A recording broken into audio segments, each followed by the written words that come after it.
Performance Anxiety on the Pantheon Podcast Network. I am your host, Mark, and today's guest is Clay Melton, and he makes me want to do a blues deep dive.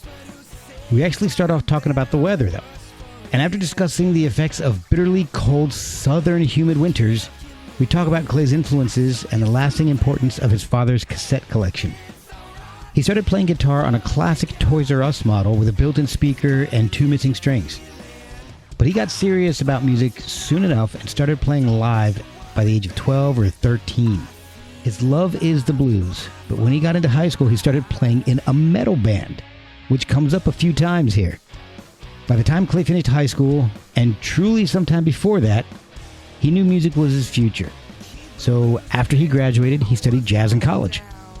But live music kept pulling on him, so he left to focus on playing live blues, and that's what he's been doing ever since. His first album, Burn the Ships, is schizophrenic, and I mean that as a compliment.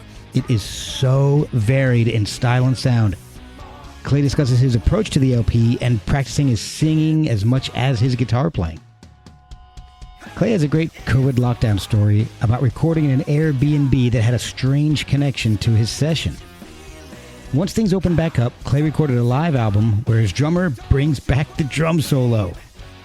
He's released 2 singles and is looking forward to a new full-length in the near future. And that's the beauty of DIY recording. So follow Clay at Clay Melton Music on social media. Tour dates, music, and merch are available at claymelton.com.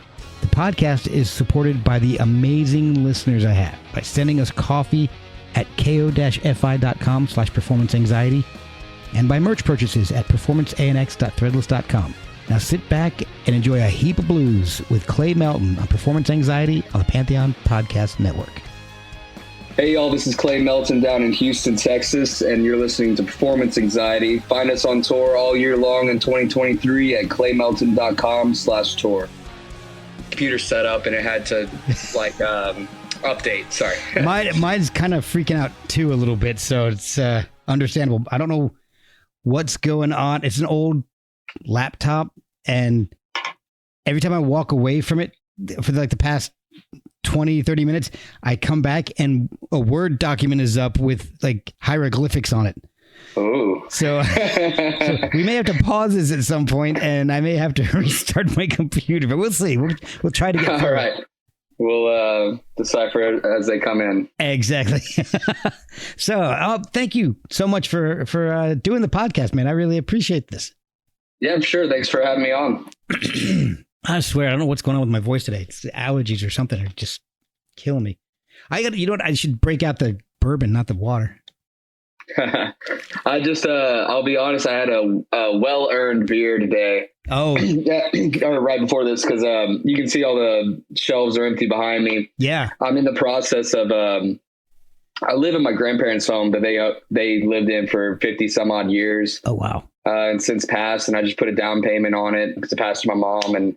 And so I'm emptying the whole house right now because when we leave for tour next week, just getting like some updated construction done. Yeah. The electrical is like out of date to no belief. So it's just stuff like that, you know, but so I was moving boxes all day outside in Texas, and I had me a cold beer before this. So grab that bourbon if you need it. Yeah. Oh man, you know, I can feel your pain. I lived in Southeast Alabama for 10 years, so that's some real heat. I know the heat, man. In April, people, it's just April. No, it's angry. It's actually we're right in the middle of that like 2 to 3 weeks of beautiful spring that we get in Texas.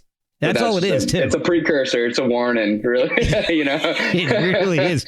You can't explain it to people. You have to experience it. It's like living in soup. Yeah, swamping it. Yeah, that's a good way to say it. You know, just like the heaviness after the rain. Yeah. Where are you from in Alabama? We lived in Southeast Alabama, down by Dothan. Okay, I'm not familiar too well. Okay, so if we were probably, I think it was 3 hours east of Mobile. Okay, cool. So okay. So it's amazing. Yeah. Here's Panama City Beach. Mm-hmm. Go straight north for about an hour and a half. It's the only direction you can go. Yep. But if you go due north, you would probably hit my house. So yeah. I've driving out to Mississippi and Tennessee That makes sense. Okay, cool. But I live in Winchester now, so a lot more temperate weather. Yeah, you get some more seasons, full seasons, right? I get all 4 of them, actually, yeah. Yeah. Not just 2. But I will tell you, I mean, and I'm sure you've experienced this. I lived in Rochester, New York. I went to college there for 3 years. The coldest winter I ever had was in Alabama. Yeah, it is a different cold. It is humid cold. It just like kind of bone chilling. It really is. I mean, Rochester was cold. It was cold for a long time, but it didn't cut into you like that humid cold does down there. It's something. Oh, getting chills thinking about it. We're playing south of Rochester as well, coming up on this run in Lima, directly south. Lima. I think it's Lima. Lima? Yeah. Thank you for telling me. I think it's that. See, they also, there's a place, it's spelled chili, but it's pronounced chili. So I'm not sure if I'm getting if I'm conflating those two, but I think it's Lima, like the bean, but I don't know. I don't remember. Okay. It's been a while since I've been up there. I do know chili for sure, because I got chastised for that. That one stuck. Anyway, so all right. So we did kind of mention that, you're in the South, but you were born in Louisiana. Whereabouts in Louisiana? I was born in Lake Charles. I'm very familiar with Lake Charles. Okay, cool. Yeah. Gambling or oil work, or Magnese State. But all my dad's side of the family is from over there. Okay. And surrounding areas in Louisiana, Crowley and stuff. But my mother's side of the family immigrated to Galveston Island, 1800s. And so got family on both sides, and we kind of moved around back and forth a lot growing up. But I predominantly just grew up here in Houston. Oh, okay. So how old were you when you really made the move over from Louisiana to Texas? Right before like first grade. Oh, okay. See, it's been a while. I moved out of Texas when I was like 3. So we're doing that. We're living opposite lives here. Yeah, bizarre world. Yeah. When did you start playing music, and was it guitar? Was that the first instrument that you played?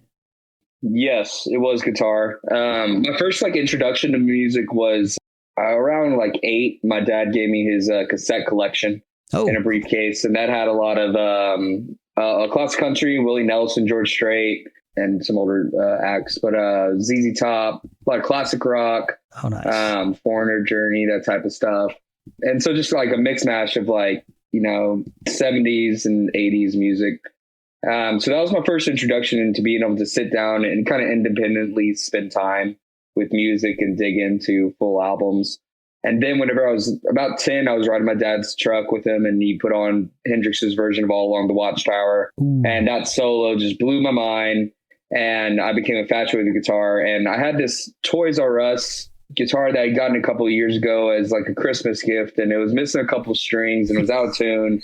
It had a speaker underneath the strings where a pickup would be, where you press a button and it sounds like quote unquote electric. Right. And it sounded like shit. And I would just sound out Hendrix songs on one string, just like the G string, I remember. And I'm sure my family got tired of hearing that for a year. So when I was 11, I got a Stratocaster knockoff, and that's when I kind of started practicing. Well, that guitar that you had that with the amp in it, Jack White, I'm sure, has made an entire album with that thing. Probably so. I wish I still had it. I don't know. It's probably somewhere. Yeah. It might be somewhere in your grandparents' house. There's just about to be nothing in here. So many things. I told you, maybe I lived here for 50 years. So when did you start playing with other people? Was it in school or was it afterwards? Or? It was about a year in, probably when I was 12, where I had a friend at school, Kyle Tomcheson, and he was learning to play the drums and didn't live too far from me. So I would ride over on my bike with my, amp balanced on my handlebars and guitar on my back, and we'd jam in the garage forever.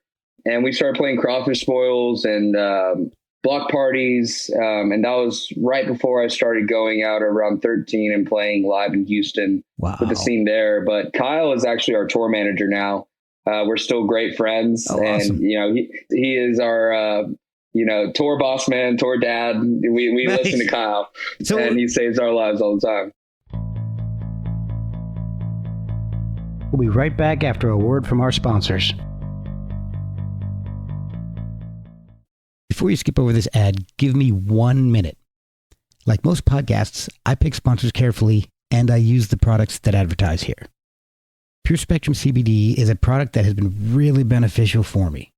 They have a wide variety of great products that can be used on a daily or as needed basis. I've been using the tincture every day, and it's been wonderful for easing anxiety. And I absolutely love the isolate. I use it instead of acetaminophen or ibuprofen, and it's worked so well for the relief of aches and pains. They also have soaks, lotions, salves, gummies, and more, plus an entire line for fitness recovery. They even have products for your pets. See everything they offer at purespectrumcbd.com. And if you have questions, they're there to help. They helped me when I had no idea where to start. After you fill your cart, use code PERFORMANCEANX for 15% off your purchase. Pure Spectrum CBD, Pure Spectrum CBD, Pure Spectrum CBD. So the band you had, was that the metal band that you were in? I was in that band with this was before that, because that group was in high school. We were just doing blues and ZZ Top, and that's why we went over well, even though we probably sucked at crawfish boils, where it was like a lot of people our parents' age that are like, all right, some ZZ Top and some classic rock, and it was great. We got to cut our teeth. But whenever I was around 13, my dad actually was cool enough to drive me to some open jams in Houston, and Houston has such a rich blues history. Yeah. And still has, but had a really great jam scene whenever I was coming up, and I got to play with a lot of older players who were mentoring and very welcoming, and that's when I just started learning a lot quickly, and also fell in love with playing live. So were you a big blues fan from the start, or were you listening to a lot of blues, or were you listening to more contemporary stuff, or both? I definitely was listening to what we can consider classic styles of music by the time I was listening to it. Okay. So it was Hendrix for me. Then I quickly found out about Stevie Ray Vaughan, which is almost impossible to not when you're living in Texas playing guitar. Yeah. And so, it changed my life. And I started hearing interviews and reading and listening to interviews of Hendrix and Stevie Ray Vaughan talking about their influences. And that's when I started going back into music history and found out, I had always been a kind of a history nerd, even at that point in my life. My grandmother that lived here was a librarian her whole life, and I would get dropped off at the library with her, my whole childhood. And so I just grew up reading and loving history. And so when I got into music, that became a new love. And so Buddy Guy was an artist that I got in, one of the first influences of those, Hendrix and Stevie that I got into. And I love Buddy Guy still today. And he's just a great performer. I've seen him several times now. He's on his farewell tour right now. I know.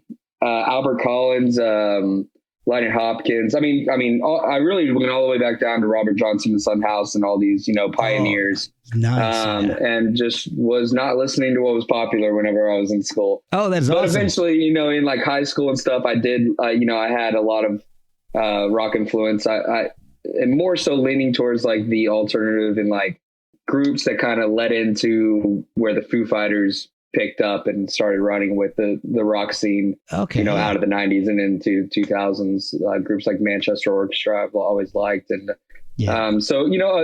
other contemporary styles, but guitar wise, it's all been roots based.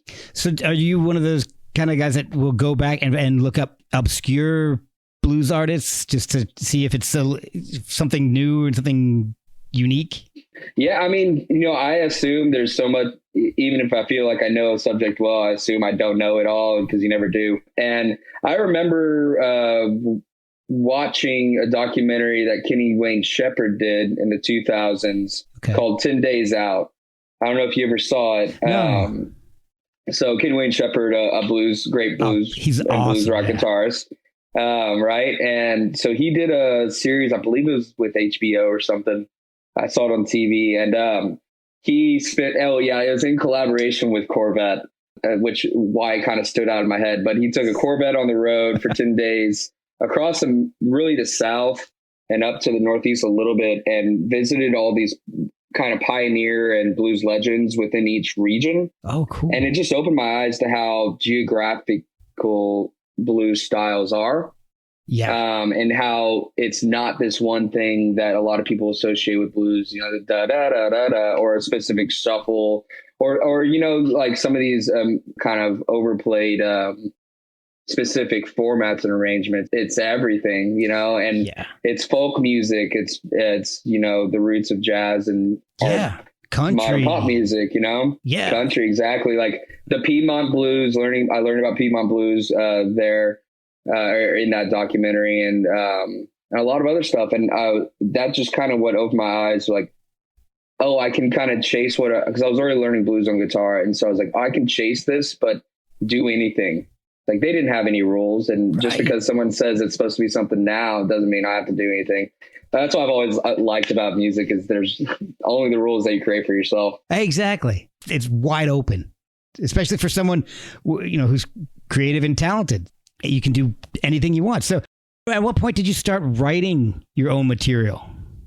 A couple of years in, I remember writing songs vocally before I got into guitar, singing in the shower kind of stuff and writing it down. I don't know what the hell the plan was, but I wasn't a born singer at all. I remember I just wanted to sing the songs that I wanted to play type thing. And so I started practicing, and I, you know, took out at that time in the 2000s, we still had a bulky camcorder. So I took out the tape and just tried to get some tape of us doing our thing. I was like, man, I suck. And so it became like another thing, you know, and it took a lot longer, but I just wanted to sing the songs I was writing. That's what really propelled me past the point of like giving up on singing, because I didn't feel confident in my voice for a long time, but I was continuing to write anyways. And because I wanted to perform the songs I was writing so much, I was like, I got to just practice this like I practiced my guitar, you know, and then one day it just clicked. How old were you when you started approaching your friends and all with, hey, this is a song I wrote, your bandmates with, I wrote this, let's try to do this. So I started playing guitar at 11 and probably by 14. By 13, 14. Wow. Because as soon as I started jamming with Kyle in the garage, we had like one instrumental. You know, I hadn't written any vocals I was singing the covers that we were doing, but I hadn't written anything. But by then I was writing stuff at home, you know, that I wasn't ready to show anybody, but I was writing them.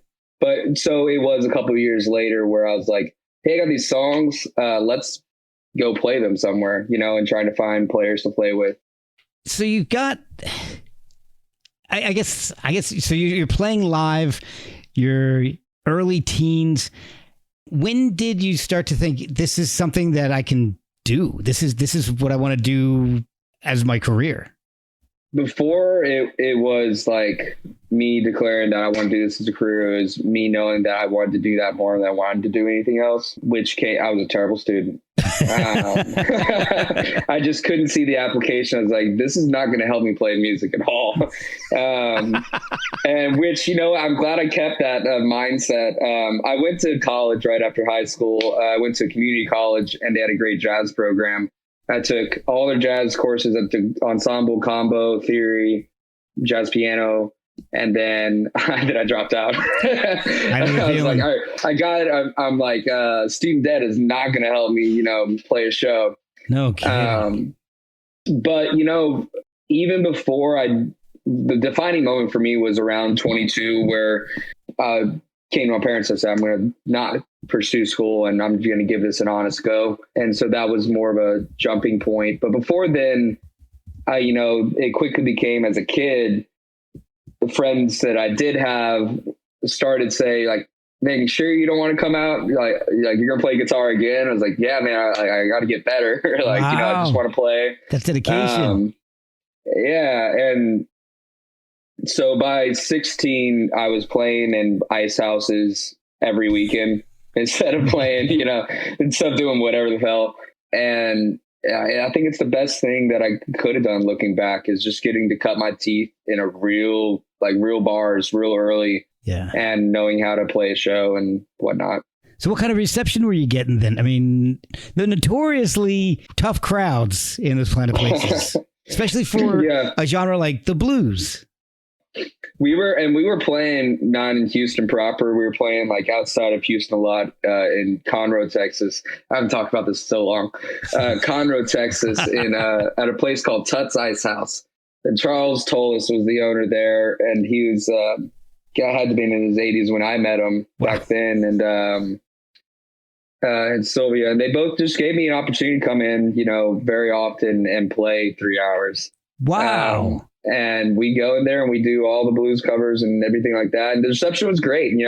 We weren't tied to like how many people were going to be there. Right. It wasn't a ticketed thing at that point. It was just, they were giving us a chance, and then we started playing at a place called Do-Si-Do in Texas, which is actually where we cut our live album in 2022.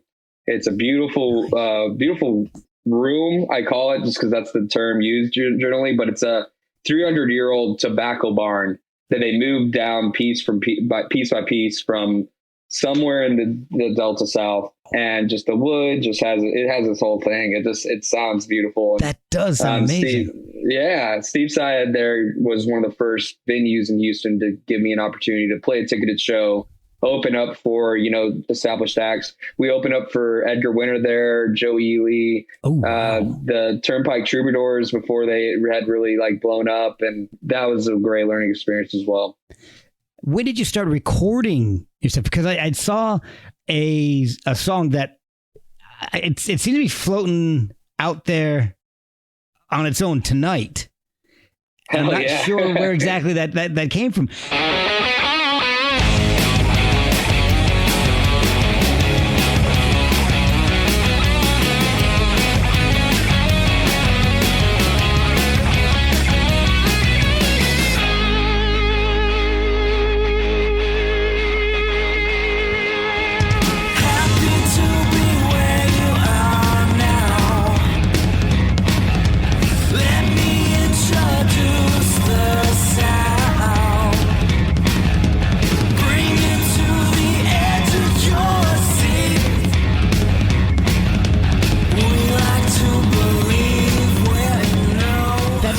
Scorcher, man. I love that. Those drums. It's insane.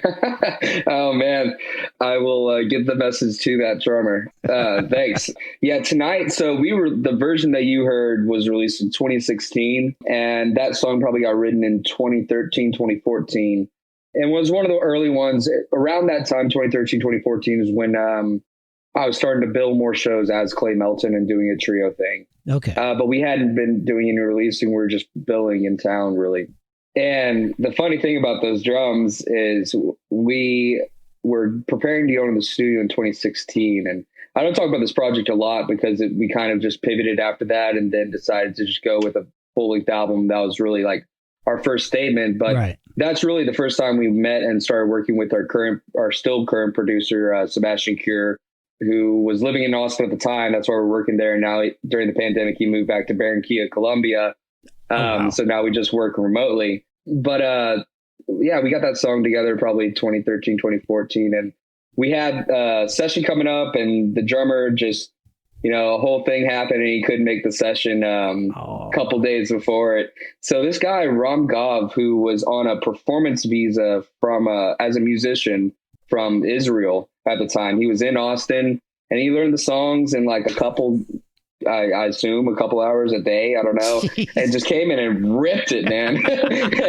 And I was like, you know what? Like, it was too easy. It came together too easy. I was like, you killed it. I'm not even going to tell you anything to change. Right. Like, this is better than I could have hoped for. So thanks, man. Ram Gob. I think he's ended up staying permanently in Austin.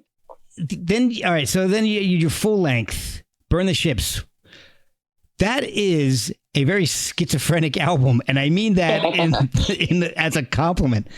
There's so many sounds on that album, and it kind of, what it makes me think of is a quote, and I think it's from Buddy Guy. I believe I heard it from, is that the blues is the hardest genre of music to be original in. It's so hard to make your mark in blues because it's so well known. It's hard to be original in that genre, and that album does it. It's just wild. I mean, I mean, all right. So you've got like Chicago blues. You've got horns. You like Wind and Wave. Mm-hmm. Awesome song. Soul with the song Soul. One of my favorite track on the album is the title track. That song. Okay, so first of all, the title track. That's one of those songs that I like. It's got that's got a metal kind of feel, like an 80s metal. It's one of those songs that makes me feel like it puts me in a different place. Cool.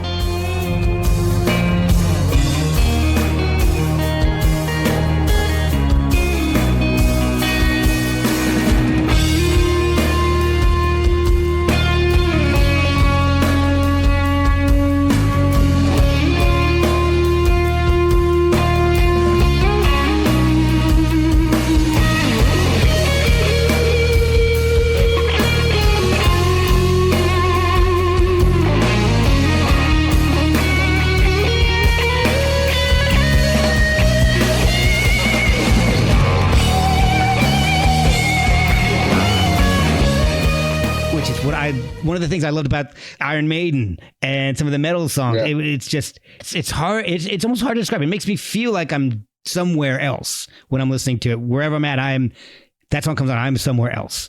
And it goes into Love Out Loud, which is just another awesome. And both those songs, I kind of hear your metal background more than a traditional blues background. Those are most like alternative kind of, yeah. But that's what I loved about that album. You've got All Alone, which is this beautiful acoustic piece.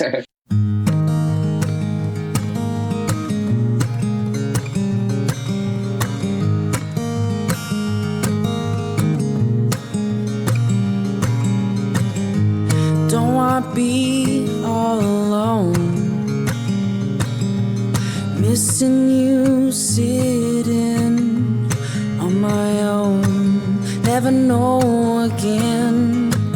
Your soft hands touch my skin. Don't wanna miss the opener. It's a nice blues piece and different styles of blues in there. So I guess there really isn't a question. It's just more of a well done, because it's as Buddy Guy said, it's hard to be original in the blues, and I think that album really accomplishes that. Thanks, man. I can tell you really listened to it, because that's a great way to describe it,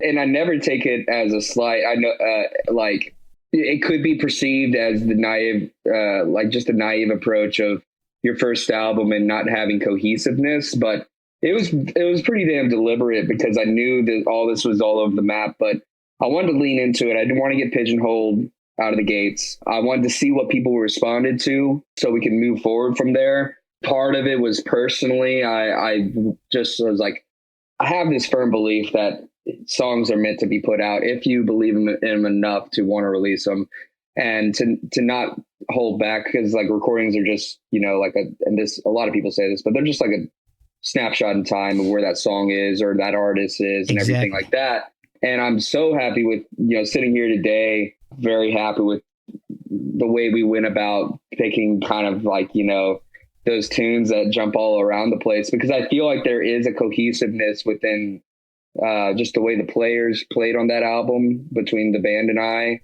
and just the tones, to where the difference in like genre of material is just like an exploration more so, I like that.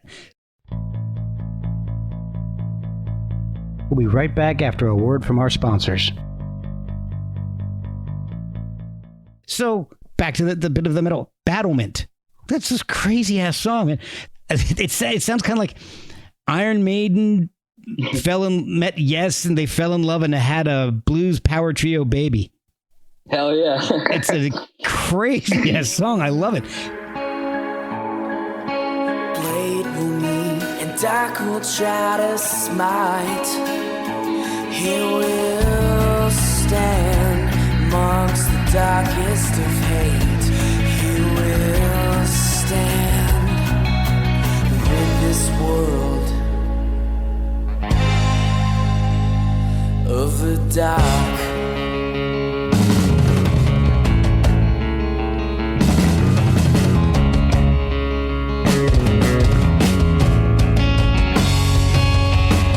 Black is their soul and but I think so. So Burn the Ships is my favorite. Rain is a very close second, though. Cool. Man, I'm bought into Clay Melton on that album. That is, I just cool. love that album. It's just awesome. Thanks a lot, man. I really appreciate that. Rain was a cool song. Go away, dark clouds. I'm not who you're looking for. Go away right now. You're welcome here no more. Tell myself who I want to be. Asking you shall receive. Go away right now. I'm not who you're looking for.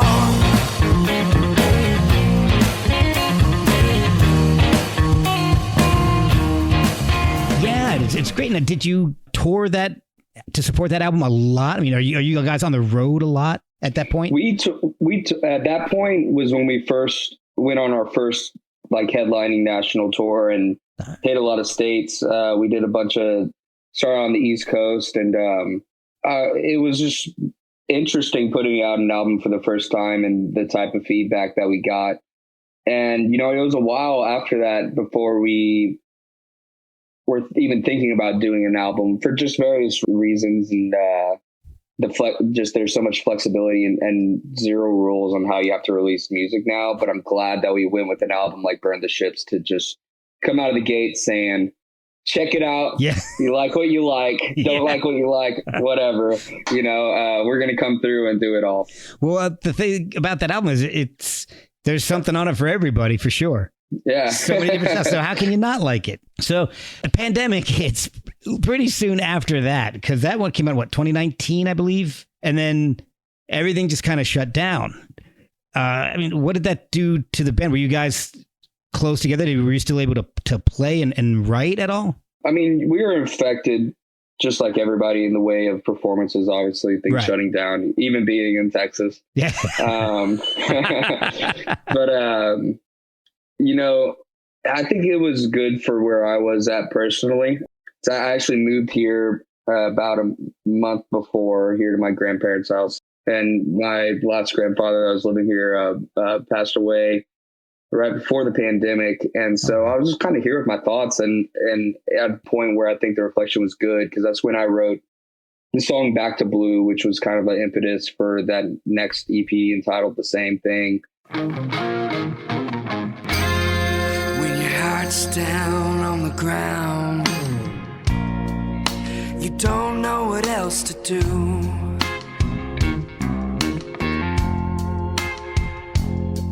When your heart's down on the ground, your lover left you for someone new.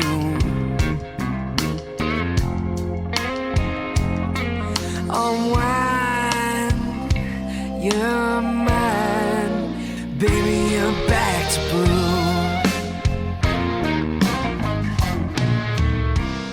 And the song reads like a breakup song, but really what it was about to me was getting back to kind of my roots musically. I'd explored with different things over the years, and I didn't feel lost at all, but I just felt like I wanted to write music. I wanted to write the music that was what happened when I sat down on a couch and just picked up my guitar at home and started picking. Okay. Yeah. Whatever feels good when I'm just jamming at home, and back to blue, back to the blues, back to my roots and stuff like that. And so during the pandemic, we definitely hustled. We wrote that EP, we recorded it. We recorded a live song at a venue that was empty because we couldn't invite people, but we wanted to record a video live and a song live. So we did that with Malcolm, and that's actually how we hooked up with the live engineer that did our live album the following year. Oh, cool. So Back to Blue is a great EP, and I heard that Texas Cyclone is an instrumental because of your tonsils. Yes, as I cough.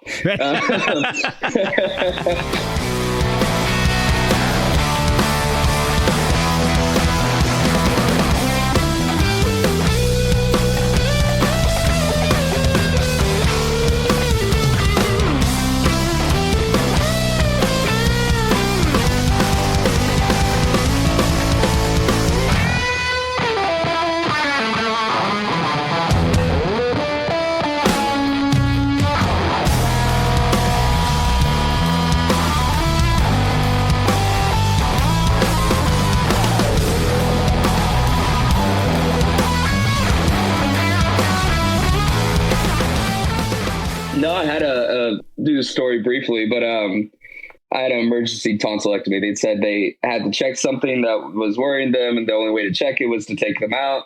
Oh my gosh. Yada, yada, yada. I was getting sick a lot and stuff like that.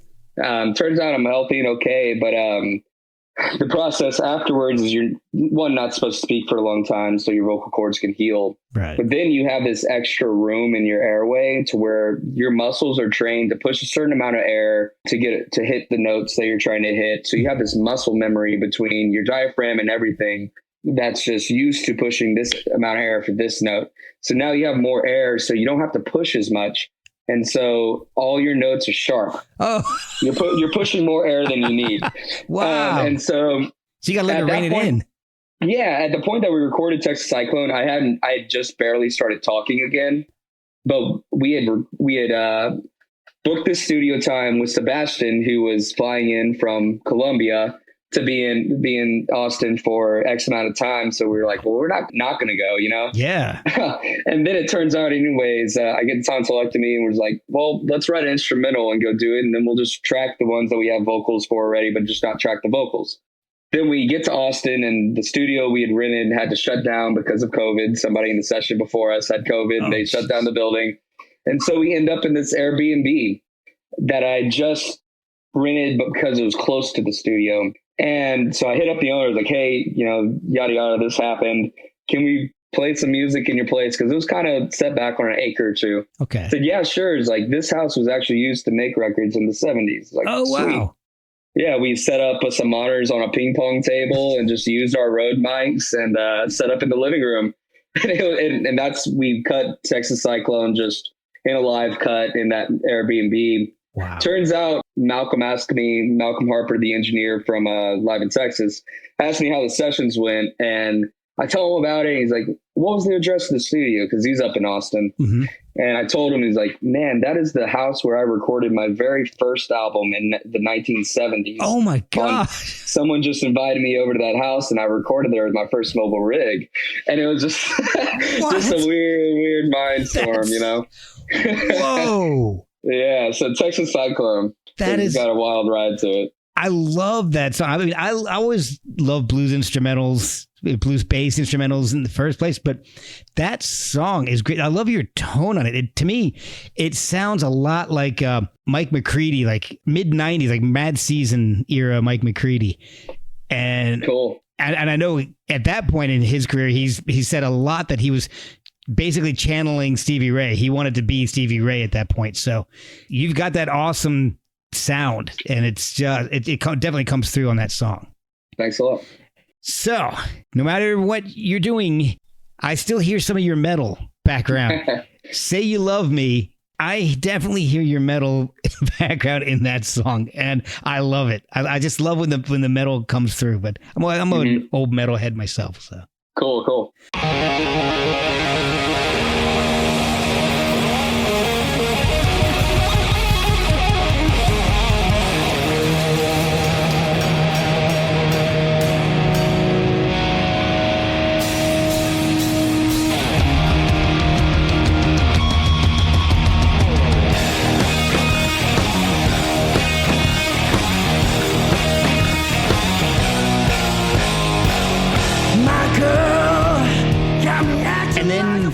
Everything kind of opens up and you guys are able to play, and you recorded the Live in Texas album. Mm-hmm. That is a kick-ass set. I mean, was that the whole set, or was there more that didn't make the album?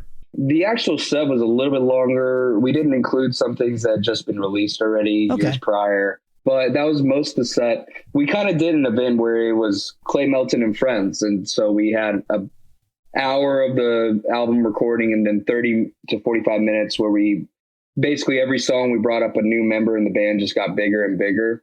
Oh, nice. With special guests and stuff like that. We had Sir Old Tune, who was an original member of Kool and the Gang, coming up at that concert. Oh, sweet. And we sang Celebration with them, and it was super cool. And then this year we did it again. We didn't record another album, but we just had another Clay Melton Friends with different guests and, do a big jam every year. So is that going to be an annual thing you guys do now? Yeah, I'd like to grow it into a festival one day, but we're just kind of, making sure to do it at least once a year. And it's a good way to kind of connect with players. We don't play too much in Houston and local anymore, or at least we haven't been in recent months because we've been out on the road. And so it's a great way to make sure we get to jam with everybody. It's awesome. That's a great idea. And I love stuff like that because that's always been like a dream of mine, is to put together, and I'm sure a dream of just about any music fan, to put together a festival. So the fact that you're kind of doing it just blows me away and really makes me think, maybe I wonder if I could do that around here. Yeah, man. My idea is humble beginnings. And then just if it's meant to grow, it'll grow. Yeah, exactly. All right. So the live album, that's the most recent release. And it's got some awesome stuff. All right. So Louisiana 1927, the Randy Newman song, that's awesome. Insane version of Jesus Just Left Chicago, is the ZZ Top standard. I mean,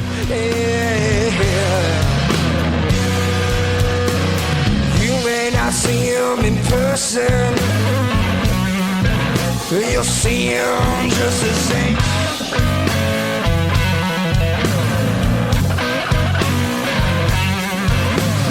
You don't have to worry, 'cause taking care of business is his name.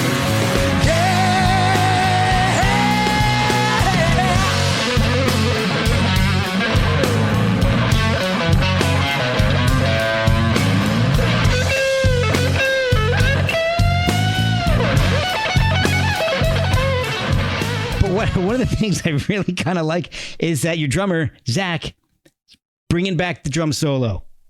Hell yeah. I love it. They've been gone for too long, man. Whenever I had my first conversation with Zach Grindle in 2016, Sebastian Cure, who we did that first EP with in 2016, and our producer introduced me to Zach. They went to college together. And Zach had just gotten out of the Army whenever I met him, and he was just looking for a band. And I remember asking him, I was like, what do you like? What are your influences? And he's like, I like John Bonham. I like to hit my drums hard, and I just want to rock. I was like, we're going to get along great, man. That is awesome. And he does. He's killer. It comes through. He's powerful. I love his style. And Red Beans and Nice, man. That is, like I said, I told you earlier, I love the blues-based guitar solos. So, yeah, I love that. Is there a song that you guys either extend out or would like to extend out? Because a lot of your music, I can imagine having you guys doing extended jams on them, the Allman Brothers style. Is there something that you guys actually do that on, or is there something that maybe you'd like to? Oh, no, for sure. Most of our album stuff is kind of like retained in the jam, just a little bit. But live, we like to stretch out, mainly just in the way to where it's all around a song. But there's a section in most of our songs. If there's a solo section, it's intentionally left wide open to where nobody's expected to play the same thing every night. Oh, yes. And that's just, it keeps it fresh for us. It keeps it exciting and by keeping it fresh for us, it keeps it more exciting for the audience. Oh, for sure. And we're all. I grew up in an improvisational kind of environment, and so did my drummer. So it works out. All right. So when you guys say improvisational, when you hit the stage and you hit that spot in the songs and you start to stretch it out, do the other guys kind of know where you're going, or are you just going and they've got to follow you? If it's going to be way out there, then I try and give a heads up, Of course, if the drums do something different, you're just following those drums, right. And that's the thing about the 3-piece is just it's all of our roles have to fundamentally be understood and delivered for the arrangement to work. But that's why it's so fun to experiment once that's locked in. It's like, how far can we push this envelope while still making this full as a 3-piece? Yeah, because you can't hide.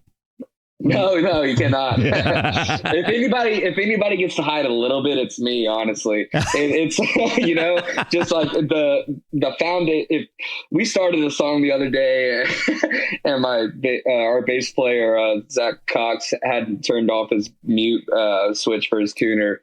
And we started it, and I was like, "Where's the bass?" I was like, "Man, that song sucks without bass." It's just so crucial. Oh yeah. So these songs, are you the primary songwriter, or is everybody chipping in a little bit? Are you the primary lyricist as well? Yes, I'm a lyricist. And then, before I had such a consistent group, I was demoing a lot more. I was getting into granular details before I showed a song to anybody more so. I programmed drums and things like that.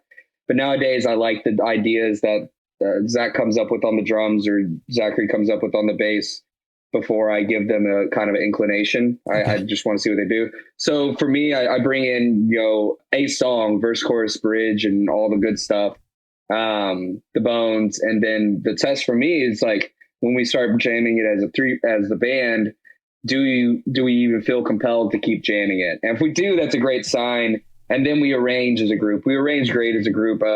Zachary Cox, I've known since middle school, but he joined the group about 1.5 years ago. Okay. Coming up on 2. And, he's a guitarist person. He played in the metal band with me and Kyle as well as a bass player then. So, and he's even more he has more metal influence for sure than myself. He's a better shredder, I will say. But so I just love the angle and mindset that he brings in as well. Being able to really understand where I'm coming from as a guitar player, I think helps our relationship as bass and guitar. In the best way possible, you and the band, you guys wear your influences on your sleeve. There's Clapton, there's Hendrix, there's Page, it's Stevie Ray. Is there an influence outside of blues that creeps into the music? Besides all the metal that we keep talking about, there's something that maybe I wouldn't expect. I love the Foo Fighters, and how can you not? Yeah. R.I.P. Taylor Hawkins, and a lot of Grindles. We typically refer to them and refer to the band in last names. Well, you got 2 Zachs. It gets a little too much. So Grindle on the drums really has a lot of different things to me that reminds me of him. Whenever I was taking jazz in college, I really liked, Wes Montgomery, Django Reinhardt, and stuff like that. Freddie Hubbard, even though he's not a guitar player. And I mean, it's obvious as a guitar player, but John Mayer has always been an influence on me from a young age too, and just seeing his progression, but just how he really delivers a lot of the elements of rhythmic and melodic guitar playing that I love, while packaging it in a well-written pop song. Oh, for sure. And so, we're all over the map. And then, the tour bus jams can vary wildly. I've always been huge into, New Orleans funk, a lot of music that comes out of New Orleans and Louisiana. I'll put on Zydeco for like 2 minutes before the band is just screaming at me. Oh my gosh. All right. So before we go on, you got to definitely check out some of my older episodes, because I've got a whole bunch of Zydeco guys on. Oh, cool. I've Louis Michaud from Lost Bayou Ramblers. Yeah, I was about to say Lost Bayou Ramblers. Yeah, I've had a bunch of the Lost Bayou Ramblers on there. So there's Louis, cool. Johnny Campos, Mark Bingham's been on twice. Okay, nice. Dwayne Dupsy. And he's an accordion player, and his cousin, Corey Ledette. Those guys are insane accordion players. That's a Cajun name right there. Yeah. I love all that music, man. I love Dr. John. The Meters is the one I talked about before. Runner. The best. Oh, Never Brothers. Oh, man. Yeah, that's actually why I decided to do Louisiana 1927. Really? Those written by Randy Newman. Aaron Neville has a beautiful version of it's how he opens its 1994 album Warm Your Heart, which was produced by Linda Ronstadt. And so it's a very unique pairing of musicians. But he opens up with Louisiana 1927. It's got horns and everything. I was like, man, this is soulful. And it just makes me think of just people in the South, Oh, yeah. How they come together. It's a very unique sound. And the South, it's like no place else. I mean, I'm mid-Atlantic at this point, but man, the people of the South is what I miss more about the South. Not necessarily the weather. The people. You can say food. I don't know how the food is up in Winchester, but the food, I know how it is down here. the food around here is actually amazing. It's great. Cool. So when you come here, I'll give you some. Good to hear. I'll give you some. If you want an awesome burger, there's a place right down the road from the venue called 50/50 Tap House. Hopefully to be open. 50 different burgers and 50 different beers. Love it. So that sounds like it's be up your alley. Yeah, no doubt. So covers. When you guys pick a cover, do you like to stay faithful to it, or do you kind of try to make it your own, or is it just to kind of depend on the song? My general view is if you're going to do a cover, you either really nail the original or you make it your own, because no one likes to hear one that's almost being done, right? Right, yeah, exactly. And especially as a three-piece, I think we're left with no other option other than to make it our own. If we're ever attempting songs that weren't, arranged for a three-piece band or something like that. Or if I can't sing like, Steven Tyler or something, right, then we'll change the key and make it a little bluesy or something. That's a good point. Yeah. But Jesus Just Left Chicago, I'd always loved that album. It was one of the albums in my dad's cassette collection. Nice. And I loved how it transitioned from Waiting on the Bus into that song, into Jesus Just Left Chicago. And I'd always kind of imagined a rocked up version of it, which is what we explored. And I'm like on the Back to Blue EP, I was just I'm still very happy with how that came to be and came out, Absolutely.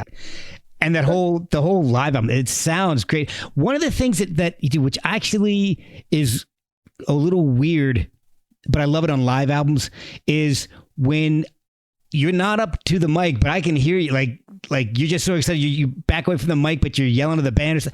That's the kind I love that, because it defines live albums. When you can hear the guys talking. That's the room. Yeah. It's amazing. I love that feel. It makes me feel like I'm there. So you guys did an amazing job on the sound on that album. Not just the band sound, but the room sound. It's a great recording. Thanks. And that's due to, Malcolm Harper capturing it. Mason Harlow was his assistant there, and we love working with them. And, we did on 24 channels, but Sebastian Cure mixed it as well. Yeah. Kevin Butler and Austin mastered it. And, for our new releases, we've been working here at home, just doing DIY recording, and I love the process, and it's great to be able to do it ourselves, but it would not be the same if we didn't have Sebastian to mix it and bring it to that next level, Oh yeah. I mean, he really is a secret ingredient, and I don't want to act like I'm doing all the magic, right? Yeah. It really is a team, and so I feel very fortunate to have worked with Malcolm and to be working with Sebastian. So you got two recent releases, Alive on a Wire and Runner. Awesome tracks. Very different from each other, which I love. Is this a precursor to a full length coming up soon? That's the idea. Soon being, an operative word, right, possibly, but my ideas of soon and what I think is going to work is like spring 24. And that's just because we're on the road more than we've ever been this year. We signed with a new booking agency in December, Hungrier Agency, who's out of the Northeast. And so we're, like I said, we're busier than we've ever been this year. And we're, like I was telling you earlier, I'm moving all those boxes, getting ready to redo some work. We've been doing all the recording literally in this spot. Wow. We don't have a lot of fancy mics or anything, just the gear we bring on the road and stuff like that. But we get to sleep on ideas. If we want to re-record the drums or guitars or vocals 2 weeks later, then we can, but at no extra cost, Yeah. And so it works. But during the summer kind of touring season, this is all going to be in process. But I'm kind of excited for it because there's some more songs I want to complete writing before we start recording. And I think it's the best thing to be able to do is being able to tour these new songs and show them to audiences and let them grow from that standpoint first. Like you mentioned earlier, a recorded song is just a snapshot of where it is at the time. So Alive on a Wire is just fantastic. Runner. Okay, so is that your dog on the cover of Runner? It's not. No, that's not my dog. Not your dog. Okay. Yeah. But I do have a dog, Fender. Yeah. Nice. Which people either get his name or think he's named after a car part, you know. I guess it needs some context. But no, I originally had a picture of Fender. I was like, oh, this could be cool. But it was so much like, let's get a different dog. Yeah. But yeah. Protect Fender's privacy. One of the songs. Exactly. Yeah. Fender's got his own life. Yeah. We released Runner on the live album first. And this was intentional going into recording the live album. We wanted to do a live album because we had been talking about getting really how to capture and to get our live sound to come across. But I also wanted to get something out in a quick manner to get back out on the road as things were opening up after the pandemic. Okay. And so, we recorded that album in January and we mixed it and got it out by June, and we toured it all year. And I'm so glad we did because those songs had a chance to grow. And I intentionally from the get, I was like, we're going to do a live album. If we're doing a live album, then we're going to follow up and re-record some of these songs and do the opposite of how a lot of people do an album and then live, and you hear the differences. You get to appreciate them. And like for me, for loving, especially bands that love to improv or something like that, that's where you really get to enjoy those moments, is when there's that, you can hear the examples. And so this is just a flip flop of that. Like I was talking about earlier, no rules. Right. And I'm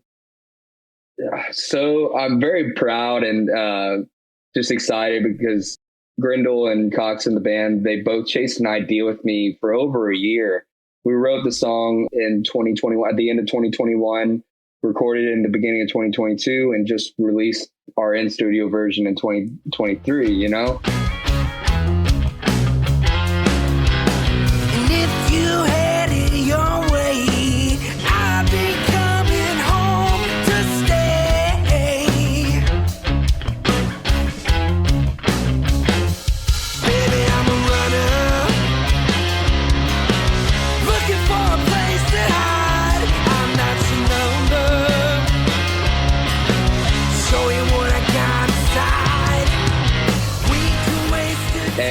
It was well worth it. Like, none of us stopped trying new ideas, stopped, suggesting, even if something felt okay already, there's like, hey, what about this, And that's just the group I've always wanted to be in, That is awesome. And it's kind of like, I still do, but I used to collect a lot of bootlegs. And nice. One of the things, particularly Led Zeppelin, but one of the things one of the reasons I did was because I loved hearing the demos. I loved hearing how a song progressed from Jimmy on just an acoustic to a stripped down version of everybody on the to the full production. And that's kind of what I'm looking forward to hearing with the songs that you started. The first recording is live. I'm so interested to hear how it progresses to the studio release version. Very cool. That's the idea. I'm the same way too. And that's back to the music nerd thing. It's just like, it's like so crazy sometimes when you know the final version so well, and you're like, wow, how they got there from here. It's just, it's a cool music fan thing. It looks like you're kind of a gearhead from what's behind you. Is that the case? Yeah. I mean, I'm always trying to chase sounds and stuff like that. I've been kind of, I found a marriage where like, this is actually my touring rig right behind me. And I know this is an audio podcast, so I won't spend too much time on it. But I'm pretty honest to where I started, which was with the Strat knockoff. But I just plug into this Vibra King Fender. It has 3 10-inch speakers for the gearheads, and then a Marshall going into Fender cab that has 2 12-inch speakers. And so I kind of get a nice balance of that. Oh, nice. Is there a unicorn piece of gear that if you could grab, you get it in a second? I don't think there's anything I'm like, I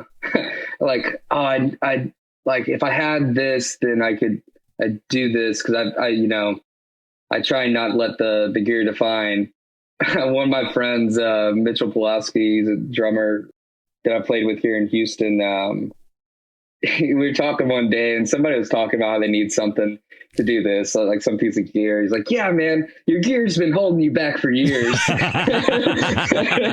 It just made me laugh, but it's so true, Yeah.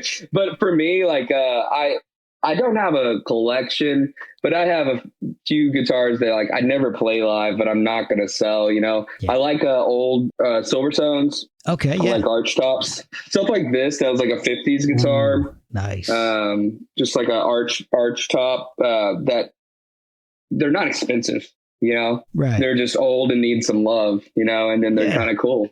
Yeah, and like you say, you know, it's you're going to sound like you on it no matter what it is.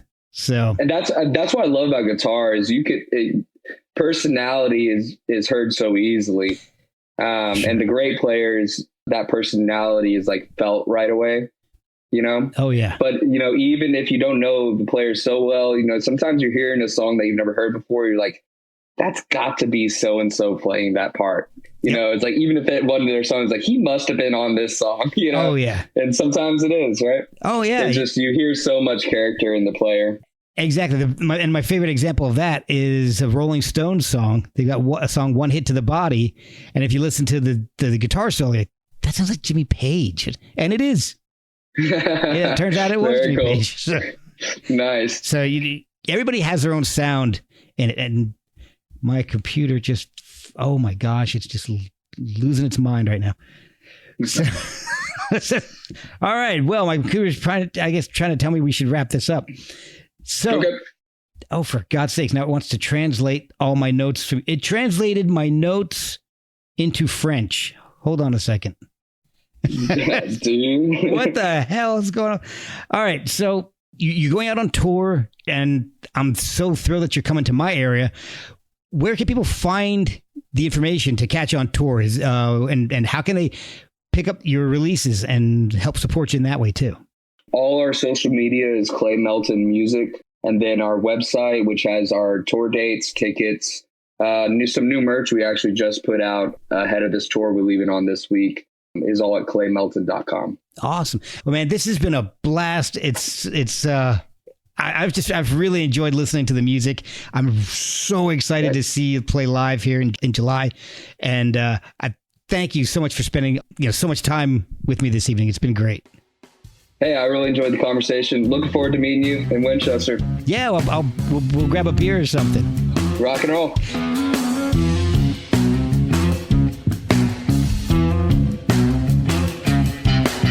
Got me where you want me. Guess I'm gonna have to stay.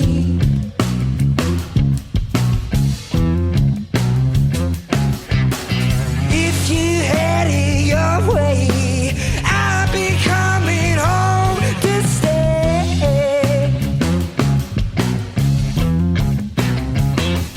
Baby, I'm a runner, looking for a place to hide. I'm not your number.